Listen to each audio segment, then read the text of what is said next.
trips to Tillamook that I'd go down the Wilson River Road, and there one night I came upon this dead deer in the road that was the occasion for writing Traveling Through the Dark.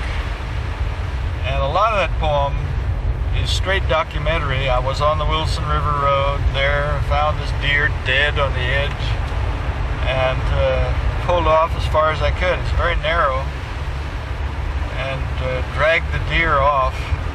And as I did so, I realized that it was a pregnant doe.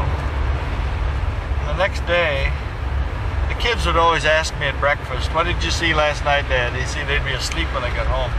So I began to tell them about finding his dead deer down by Jordan Creek on the Wilson River Road, and how I had to drag it off so somebody else might be coming faster, and then you might have a wreck. And I told them, as I started to drag it off, kids, I realized that there was a baby fawn inside it. And they were just caught up in the drama of this. It was at that point that I sort of realized there was a human involvement there that could make a poem.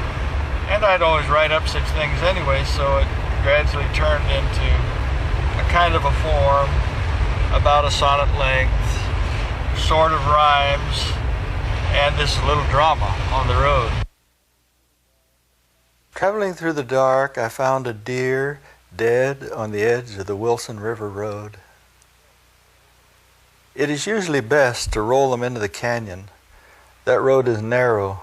To swerve might make more dead. By glow of the tail light, I stumbled back of the car and stood by the heap. A doe, a recent killing. She had stiffened already, almost cold. I dragged her off. She was large in the belly. My fingers touching her side brought me the reason. Her side was warm. Her fawn lay there waiting, alive, still, never to be born. Beside that mountain road, I hesitated. The car aimed ahead, its lowered parking lights. Under the hood purred the steady engine. I stood in the glare of the warm exhaust turning red.